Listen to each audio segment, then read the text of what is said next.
think it's pretty safe to say that there is a lot of division in our culture today. There's this huge sense of an us versus them mentality. And it's my belief that most of this us versus them mentality comes from a place of a lack of dialogue, from a lack of conversation with people that we make others. But if there's one thing that I've been incredibly encouraged by over the last few years, it's been people who cross borders to have conversations with people who are different than them. Sometimes these are metaphorical borders. These are just, us setting aside our pride and having conversation with people that, we don't like or don't respect or we really disagree with. And sometimes those are literal borders.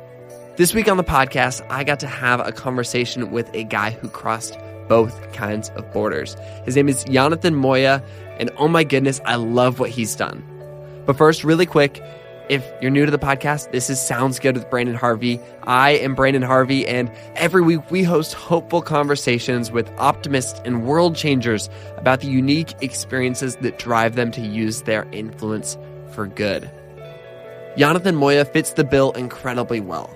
He's a photographer and he's a storyteller, and he created a Kickstarter campaign for something called The Border Perspective.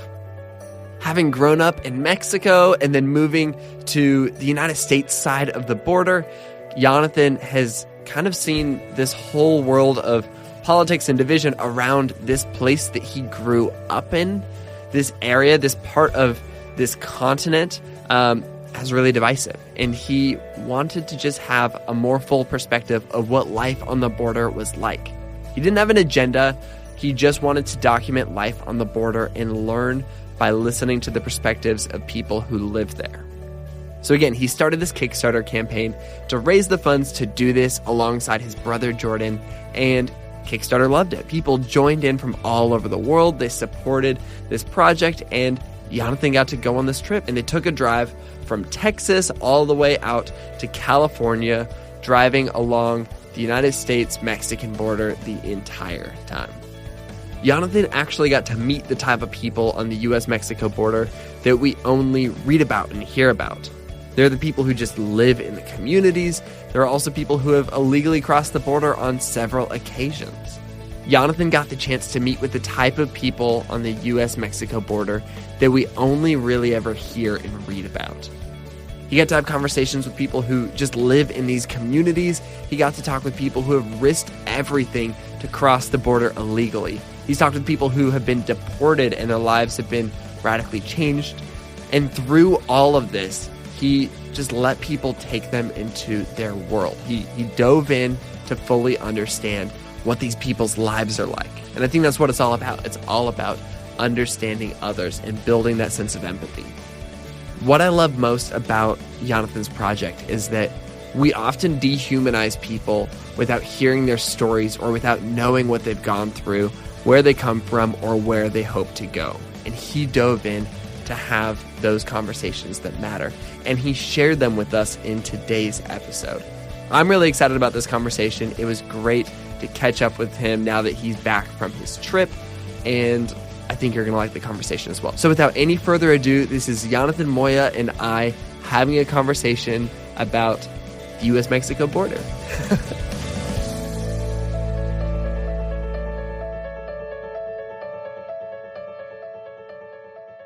I was thinking about when you and I first met, and I know for sure that you and I both got to cover Pope Francis's visit to the United States together in, Philadelphia, right?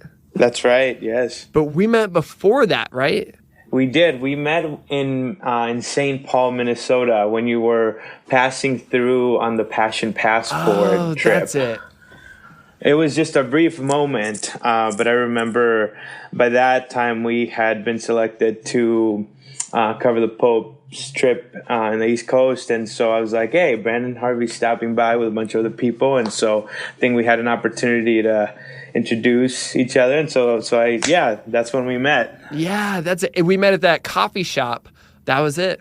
That's so cool. And you're based in Minneapolis?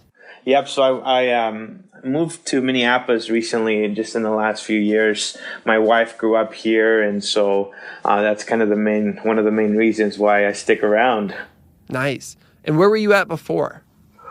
Yeah, so right before this, before living in Minneapolis, I was actually living in Seattle. Not in, I'd say greater Seattle area, but it was actually in a very small rural town north of Seattle called Chimacum, Washington.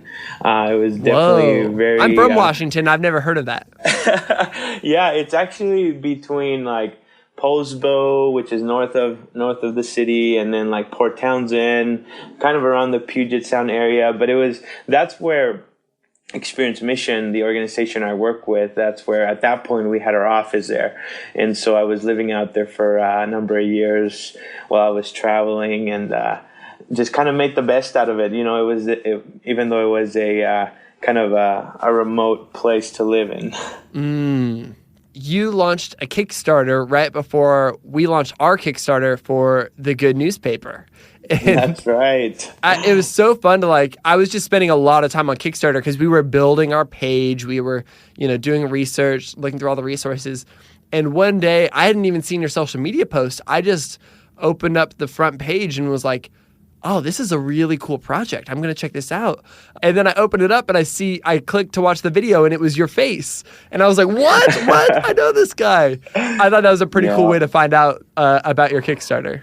Yeah, definitely. I think Kickstarter has been a great tool, I think, to launch some projects on. And this was my first time utilizing the platform.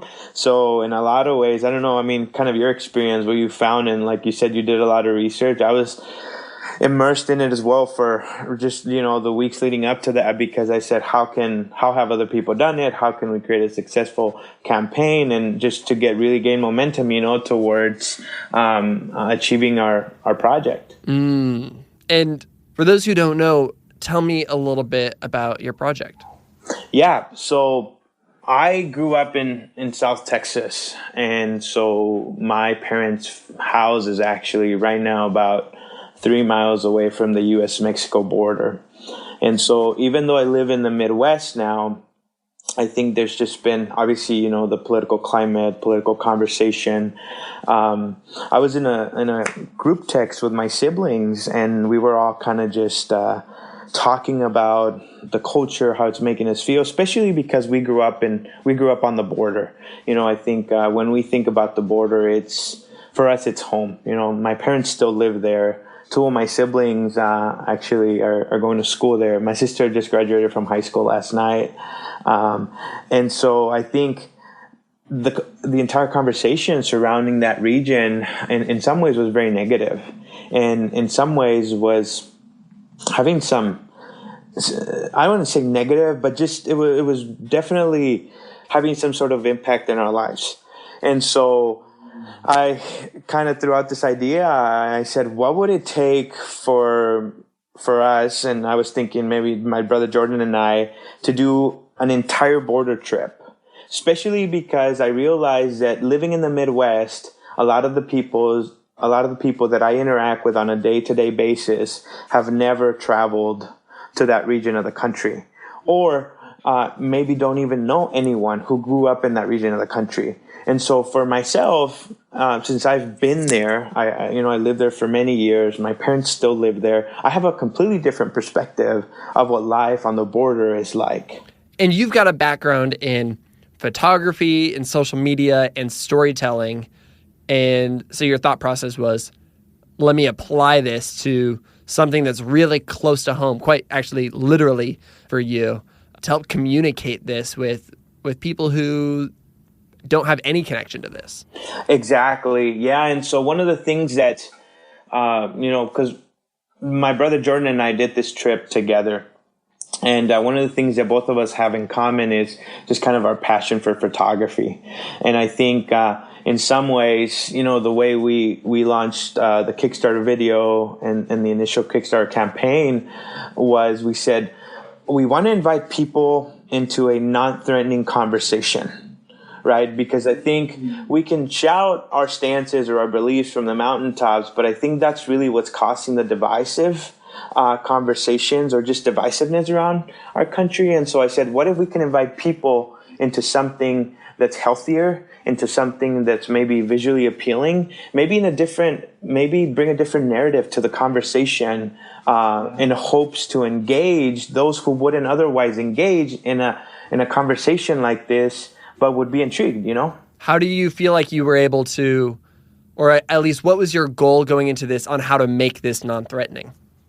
Yeah, it was definitely really hard. At first, I wrote up the script for the Kickstarter and the campaign and kind of the goals for it. And I showed it to my wife. And I don't know about you, but for me, my wife, and she helps me a lot, especially in kind of the 100%. the creative aspect of things, and even my writing. And the first draft I sent her, I said, "Hey, read this. How does it sound?" And she said, "It needs some more work." And so for me, I thought it was great, but she said, "No, it needs more work," especially because we were trying to achieve, like I said, kind of that balance, of obviously we have, certain beliefs and certain ideas and stances on issues, but we really wanted this project to kind of just be more balanced. And so I knew that we were gonna encounter different conversations, different people's perspectives that maybe even I was gonna be uncomfortable with. But I think kind of working that from the foundation and from the initial stage of building the project kind of got us into that mindset.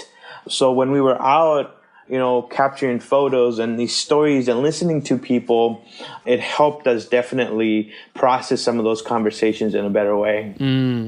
What do you feel like the makeup of your backers were? What kind of people do you think supported the project?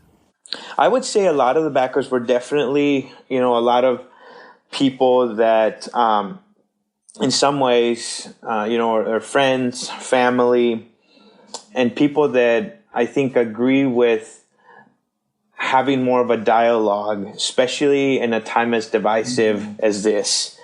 The reality of it is too, that as I saw that, certain people were backing our project, I realized too that there was people on both sides of the spectrum that were backing this project. Both people that align in some cases, maybe more liberal, or maybe people that were more conservative. And so that said something to me. I think what it said was that all of a sudden this is about not just, our border trip journey, but it's really more about a larger conversation. And I think it showed us that more people want to be a part of that conversation. And so that was kind of uplifting for me to start seeing some of that initially. We've already alluded to this, but the Kickstarter went amazingly well. You far surpassed your goal. You were featured by Kickstarter and you raised all the money necessary. And then you went on the trip. Let's back up a tiny bit. You said you grew up on the border.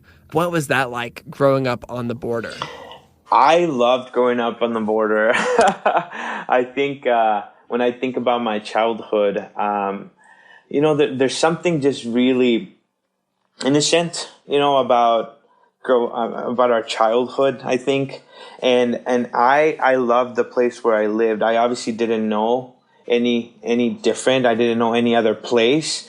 So for me, I just love the richness of life, especially family.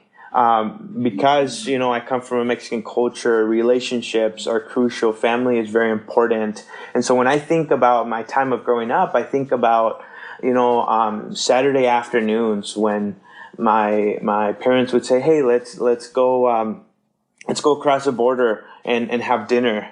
And so we would go walk through the markets on the Mexican side, and then we would go and eat tacos on a Saturday night, or just have a Mexican dish. And so growing up on the border was actually for us very regular life. We used to cross back and forth between two countries. We used to speak Spanish at home, but then English in school. And so going back and forth was actually not foreign to us, because that was just normal life. We grew up speaking two languages, eating American and Mexican food, spicy and not spicy food, speaking different languages. And so having different experiences, I think, just became normal for us growing up. So as we got older, those things weren't necessarily something that was completely out of the box for us. We just learned how to deal with it. As you move to new cities, to new states, with people who, have not had that same experience. I grew up in Washington State, and I didn't go to Mexico for the first time until this year. And so what did you kind of find that some people's preconceptions of the border were as you left and as you kind of traveled around and moved to different places? Yeah, I think one of the realizations that I'm coming to right now is I just turned 31 in February. And I think as I'm getting older, I'm starting to maybe be more observant and actually realize and be in touch with more of the issues that are surrounding our culture. So I can say that I was very naive, in my teens and even early 20s. And I feel like just in my late 20s and early 30s is when I've actually started to pay more attention to my family background, where I grew up, who I am as a person, as an individual, kind of just what is my family background? How does it play into where I'm living right now? How does it play into the person that I am today? And so I'm there's a realization happening within me, that I'm more aware about those things. And I think within the last year and a half, obviously, there's been, because of the conversation and because of the rhetoric happening, it's made me way more aware than ever. And so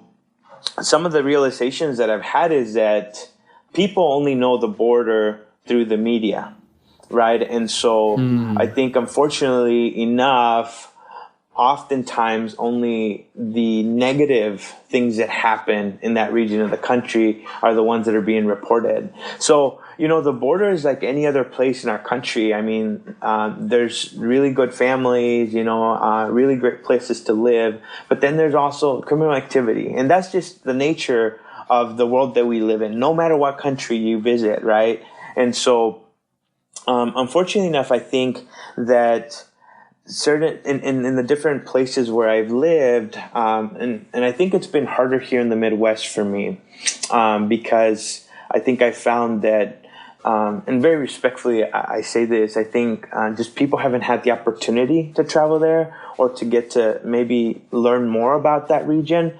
And so it's been harder for me, because I do feel in some cases where I'm one of the only person that has a different perspective or a different understanding, because that's just, a very strong part of my life. What kind of expectations did you go into this trip with? Like, what was your thought process on what you might get out of this experience? Because you'd grown up on the border, but it's not like you had experienced the whole thing. Especially, you talked about self-awareness. You probably didn't have the total self-awareness growing up to pay attention to the things that now you're maybe interested in paying attention to. What was your expectation going into things? Yeah, I think the expectation for me initially was to showcase these photos and stories, in some ways help other people understand this region of the country. What I didn't expect was the impact that the trip was going to have on myself. It really was geared to be external. You were like, I'm going to create this because other people need to see this. And then it turned out to be a lot more personal than you expected. Totally. That was, if I can just be very honest, initially that was the entire approach to the project. And I said, I just want other people to understand it. But being back now for a couple of months, I can, say that even 2 months after, I'm still processing a lot of the stories, the interactions, and in very real ways, what it's doing to my mindset and my perspective and how I dialogue with people and how, I can just be part of the conversation in more of a healthy way. Okay, so tell me about the journey. Your goal was to travel across the entire U.S.-Mexico border. Where do you start then? So our goal was to start where it was familiar to us. So we grew up in South Texas in a small town called McAllen, Texas. And so right on the Gulf of Mexico, there's a small town called Bronzeville, Texas. And so we said, let's fly to South Texas, let's rent a car, and let's start our border trip from Bronzeville, and then just drive as close to the border fence that's actually existing right now in a lot of different places through Texas, New Mexico, Arizona, and California. And then the goal was to end in San Diego, California, and the Tijuana border. And so you started close to home. What were some of the things you experienced early on in your trip? We started close to home, and we actually stayed with my family for a couple of nights, and just kind of wanted to learn more even about our own background. So we had more intentional conversations with my parents about our life there in that region. What kind of questions did you ask them? Yeah, I think more than anything, we just wanted to understand ourselves and our family dynamics and growing up. And what was important to my family is because, my parents moved to the U.S. in 1993. And so at that point, I was about 7 years old. And so I bet that I didn't realize how hard I think it was for me. And in some cases, it wasn't really that hard because as a child, as a little kid growing up in a different place, I don't really have a lot of memories or recall a lot of instances that life was challenging.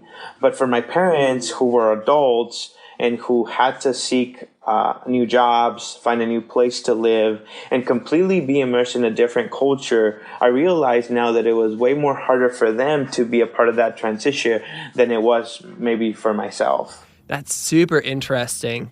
Did you find that other people on the journey had similarly difficult experiences? Definitely. I think one of the realizations after a few days on the road, I think more of the conversation started becoming about immigration. And I think directly from people who were impacted by immigration from one country to another, or people who were just living in that region of the country and were impacted by other people immigrating into the U.S. And you were talking to people on both sides of the border. You were talking to people kind of both sides of the political issue. So who were you talking to as you went along? Like, how did you decide who you were going to have conversations with? How did you decide what to talk about? What was that whole process like, the actual people-oriented stuff? Yeah, so as we were plotting kind of our road trip, in some cases, there was, it was... As we were planning our road trip, we actually got contacted by different people who knew friends or family who lived along the border, and they said, hey, this might be a great contact for you to connect with. Or some people were saying, maybe you have it all planned, maybe you don't, but just in case, here's a contact. And so in some cases, when you look at the entire border, it's 2,000 miles long. And so we don't necessarily know a ton of people all along the entire border. So along the way, there was a lot of people that reached out to us and gave us different connections to friends or family. And so some of the spots that we made throughout our 9-day journey were definitely in places where we knew somebody personally, or we were directed there through a friend or family member. And so in some of those cases, some of the people lived on either side of the border. And so, it was interesting because there's obviously not only the American perspective of living on the border, but then there's also the Mexican perspective of living on the border. And so in the places where we did cross into Mexico, we did so with people who knew the area, who were either from there or knew someone there, and who could kind of just take us along and share with us the different perspectives of life there. What was that like when you would cross over the border with somebody who knew their way around? Crossing over the border for me, especially because of my childhood, doing that so often, it wasn't nerve-wracking. I think it was normal. I think some of the places that were unknown, was a little bit challenging because I was accustomed to crossing the border in South Texas because I had done so for a lot of my time that I grew up there. But once we got into New Mexico, Arizona, California, those borders were foreign to me. And so I didn't know exactly what to expect on the other side. I'll tell you about one of my interactions in Nogales, Arizona, and Nogales, Sonora. We met up with Peg Bowden. She's actually a retired nurse who moved from Oregon to southern Arizona. And so during her time in southern Arizona, she realized that there was a lot of people being picked up by the Border Patrol. And so she decided to start doing something about it. And so there is a migrant shelter on the Mexican side of the border. And so that entire day of our day with her, we spent some time with her, and then she took us across the border.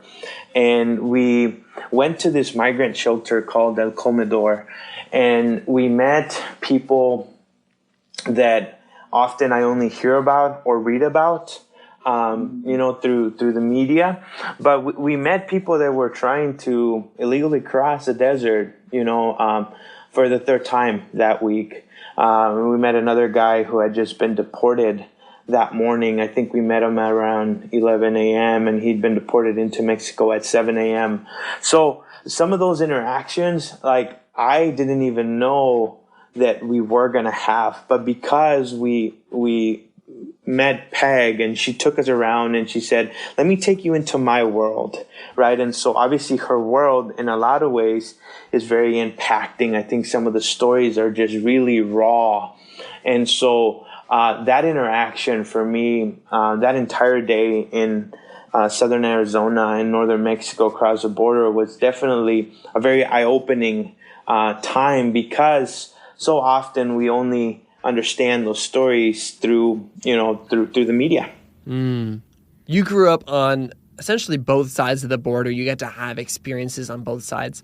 As you went through this journey and as you crisscrossed the border, did you have conflicting emotions about what you were experiencing?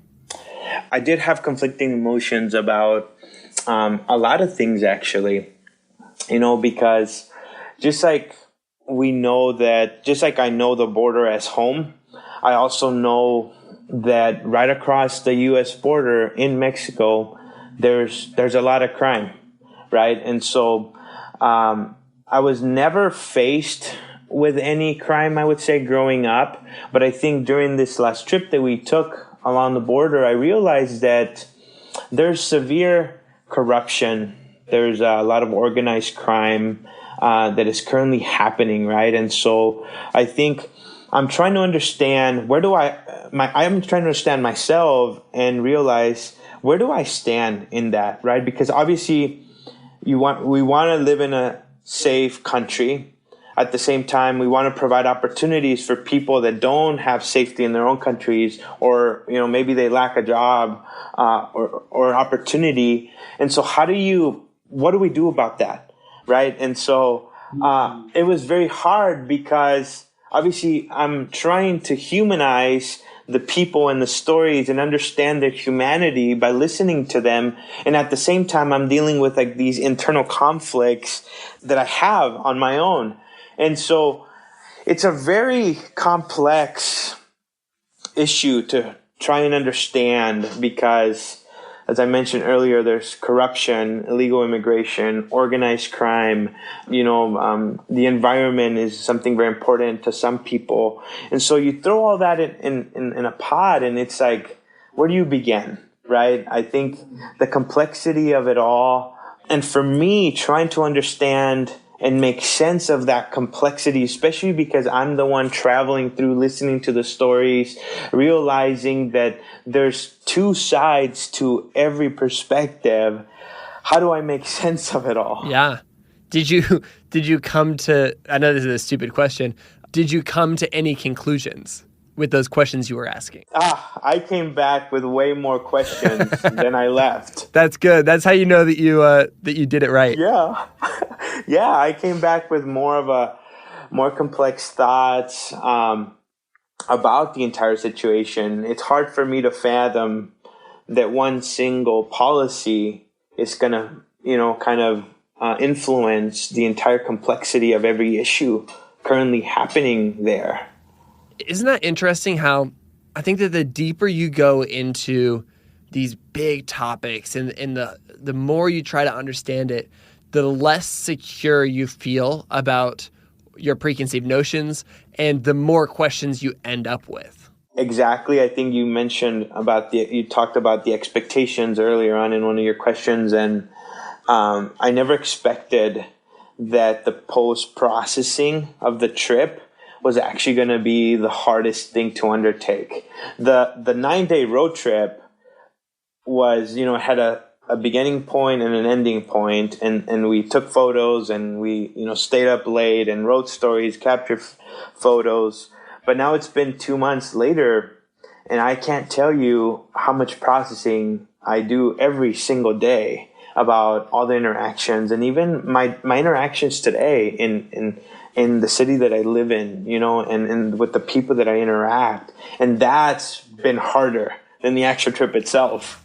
Tell me about those interactions that you're having. What are they looking like? What does it feel like to bring a little bit of the border and a whole lot of questions and internal curiosity to your community in the Midwest? Yeah, one of the things that I've actually started to notice, and it's becoming a pattern, I think, in the last couple of months, is that a lot more people are inviting me into a conversation. And so I say a conversation because it's not necessarily just an immigration or border conversation, but it's just more, they just want to learn more, especially because I just kind of had this life-changing experience, right? And so one of the really uplifting things about it is that I do see that there are many people that are just wanting to learn. I think they're wanting to understand a different side. I think they know that they lack a knowledge of that region. Even just a knowledge of maybe someone who's a minority living, who's completely immersed in life in the Midwest, in an area where I am a minority, right? And so I think very graciously every single week people are inviting me, for coffee or for dinner or whatever that looks like, but all in an effort, I think, to try and understand more of that. And I truly appreciate that. And that's the really positive part of it. But I think maybe just in the rawness of it all, I'm also more aware of the interactions, and I'm aware of maybe some of those harder interactions where people do have preconceived notions of an individual, or maybe without really knowing the way that they talk about something towards me or about a community, because it's no longer just about myself. It's, one of the reasons it's like, one of the reasons that I actually did this trip is because more than anything, it's not, there's things that affect me personally, but it's also affecting an entire culture. When you open it up to the larger scale of immigration, there's a lot of people groups that fall under that, and minority people that fall under that as well. Man, do you mind if I ask what some of those specific, difficult or unfortunate conversations looked like? Totally. I think in the last couple of months, I've actually had a couple of interactions that have been very difficult for me personally. Before my border journey, I used to just kind of, just let things go very easily. And I understand that, those interactions do not portray my identity. They're not who I am. But I think, unfortunately, I've had a couple interactions where I was getting on an elevator the other day, and a lady walked in behind me, and she obviously saw how I looked. I'm brown-skinned, and I look Mexican. I am Mexican. But she said, how are the building repairs going? Without really asking my name, without really asking what I do. And I was actually there putting on a presentation about the work that we do in Cuba. and the church relationships that we have in Cuba. And so I said, I'm actually not here to do any repairs. I'm actually here to set up for a presentation that we're doing tonight. Hopefully you can come. And so I realized that interaction was meaningful. It was meaningful because she made assumptions about myself without really asking my name or my question or what I was doing there. But she just thought that, and there's nothing wrong with being a repairman. I think that's a very dignified job that a lot of people hold. And I think fortunately enough, a lot of people that do that type of work, maybe we are Mexican, and that's why she assumed that. But I was more aware of that interaction than I had ever been before. And so I'm learning how to process that because I think after my border journey, it's definitely been more difficult to try and let go of those little things, and the reality is, I think even though I identify myself with that small interaction, I realize that I have a voice. I speak, I'm bilingual. I can defend myself through my voice. I know when I need to say something or not, or just kind of step back and be humble. But there's people that are in my situation who are afraid. There's people who are voiceless. There's people who can't say anything back, right? And so I think about those people, and I think about how they would react into situations like that, especially hard situations where people are making assumptions of who they are, or they're, maybe judging them for what they look like. And that's really tough for me to try and understand. Would you say that that's some of the purpose behind what you're doing now through, this border project, is kind of bringing a voice to this and hopefully fighting back against some stigmas or stereotypes? Exactly. I think one of the main goals and one of the purposes of our border perspective trip was to just highlight those stories, because oftentimes, as I was mentioning earlier, if we only recognize the negative aspects of the border, then we're going to assume that everybody from that area is like that or lives a life, that's reflecting that. But the reality is, we met a couple of pastors who are doing a lot of community service through their church. We met, Peg, who volunteers and helps immigrants every single week.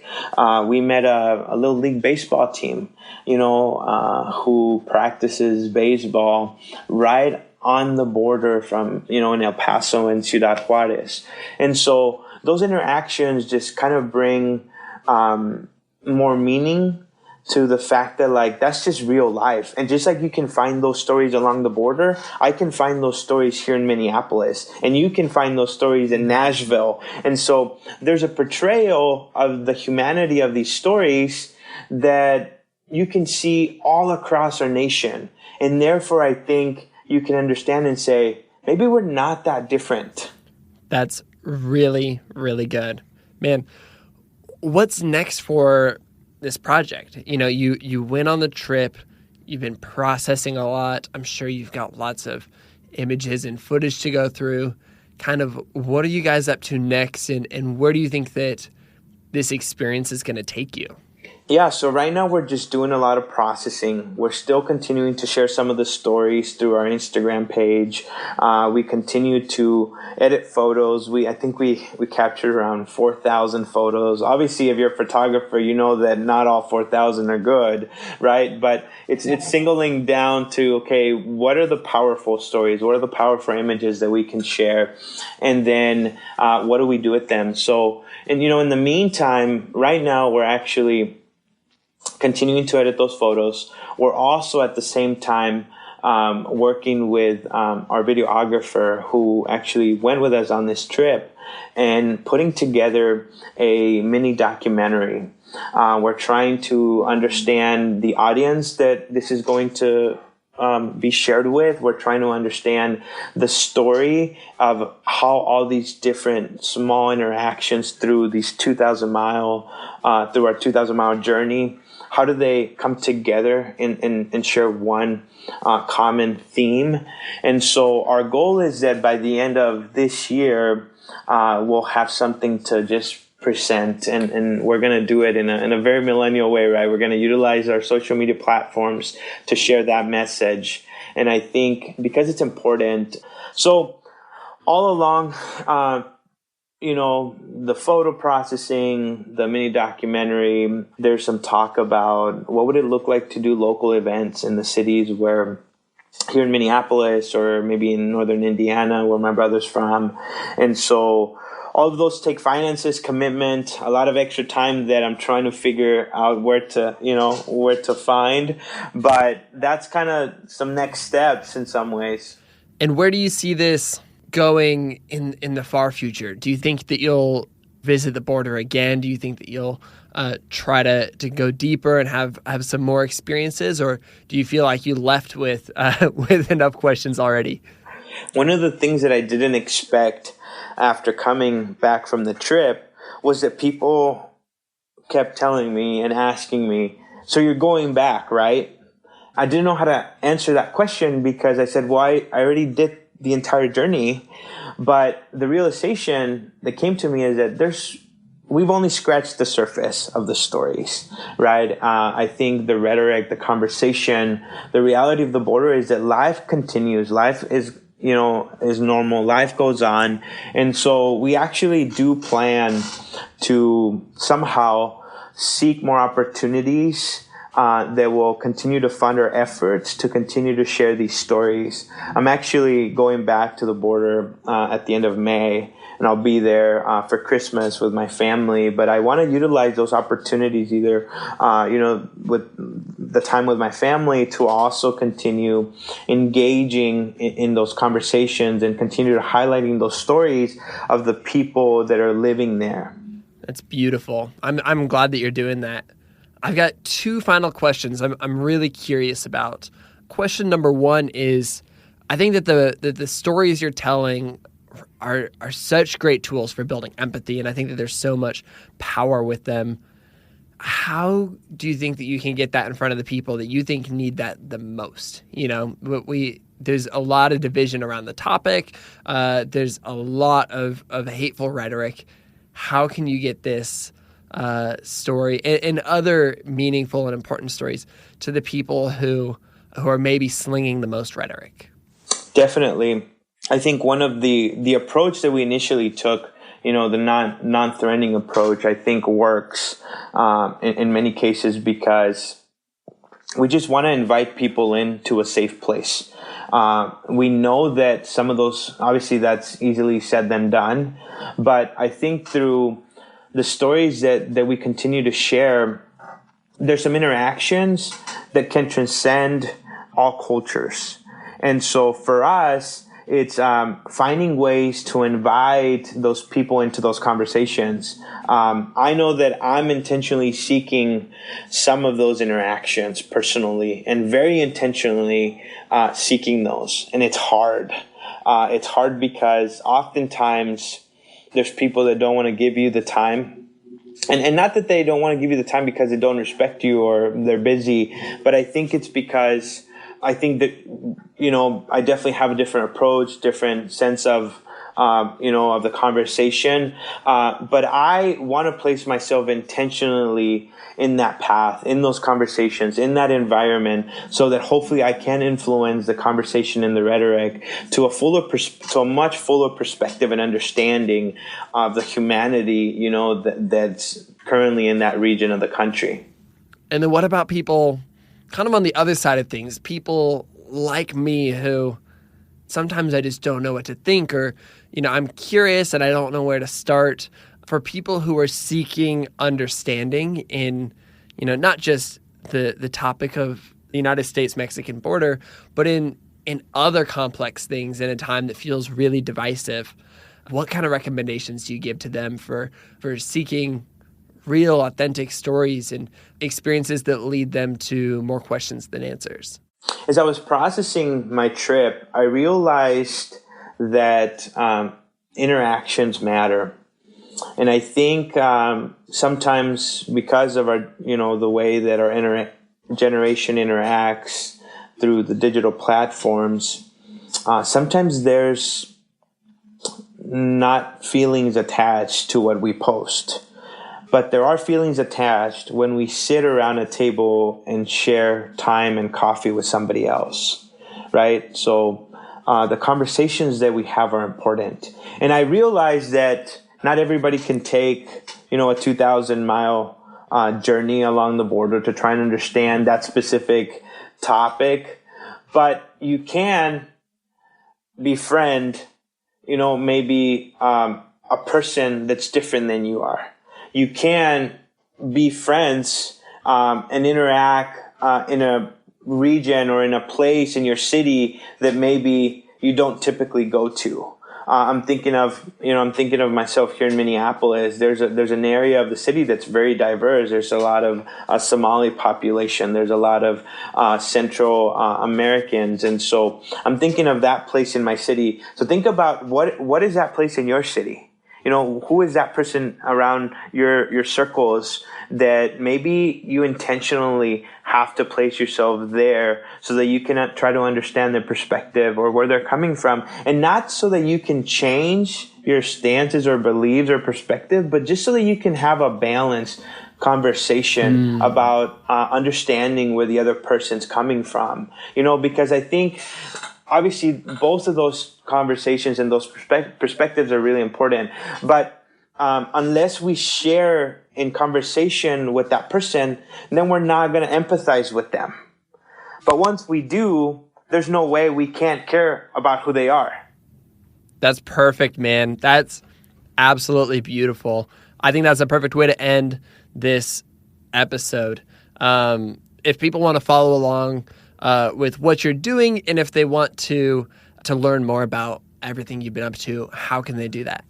Yes, so I would say the first thing is to follow our Instagram page. It's called Border Perspective. And so through the account, you will continue to follow our journey. You will see the stories that we continue to share. Like I said, I'll be in South Texas, right on the border at the end of May, early June. I'll be there again in December, and we'll continue to share what we're up to through that platform. Perfect, man. Well, thank you so much for the work that you do to create questions and dialogue and empathy. And I'm so glad we got to have this conversation. Thank you, Brandon.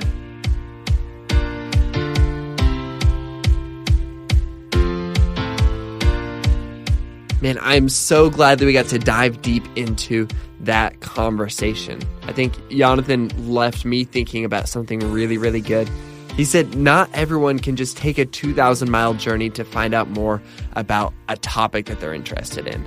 But we can all befriend someone that is a little bit different than us. We can all befriend somebody from a part of our city that we don't usually go to, or maybe with people that we disagree with. I think that that's the key here. I think that this is so important. And I was really struck by this idea that the deeper you dive into issues, the deeper you dive into a topic, you shouldn't come out with more answers. You should come out with more questions. That's how you know that you're on the right track, which feels uncomfortable. It doesn't feel easy, but I think it's so valuable. And so with that in mind, Yonathan gives us the courage to ask a few questions. In light of this conversation, in light of this idea of diving in deep and getting to know people on the other side of metaphorical and actual physical borders, what are our preconceived notions about different places? What are our assumptions that we have around others? And how can these preconceptions deter our ability to know the stories of people in specific places? How can we move from our political ideals and lean into this notion of starting to humanize these concepts? I think that when we dive into those questions, we might just find out we aren't that different from people who we think are others. If you want to get to know Yonathan and his project a little bit more, you should absolutely follow them on Instagram. Yonathan is at Yonathan Moya on Instagram, and the project that he started is at Border Perspective on Instagram. And if you check it out, you'll find a bunch of beautiful photos of people and places and experiences that Yonathan and his brothers shared and got to know and dive deep into across the United States-Mexico border. If you're new to Sounds Good and this is your first or second episode you've ever heard, you might also enjoy two other conversations we've had. One is with photographer Devin Allen, who has done such a good job of telling stories, especially of people in Baltimore. You can check out his episode a little bit further back in our feed. And also check out our conversation with Zach Houghton. He is a world-traveling photographer and storyteller, and I loved getting to dive into this idea of the way that travel challenges us and pushes us outside of our comfort zones. I have a feeling if you like this episode, you'll like both of those as well. You can find them at goodgoodgood.co, where we keep all of our podcast episodes and a little bit more about us. And you can also find them on Apple Podcasts. If you want to follow along with more good news stories from around the world each week, you can follow us online on Facebook, Instagram, Twitter, at goodgoodgoodco, everywhere. We would love to see you. And again, our website is goodgoodgood.co. And we've got a little bit more about us if you're curious. What is Brandon up to? On that note, that's all for this week's episode. Go out and do some good this week, and we'll be back next week with another inspiring conversation from an incredible person. Sound good?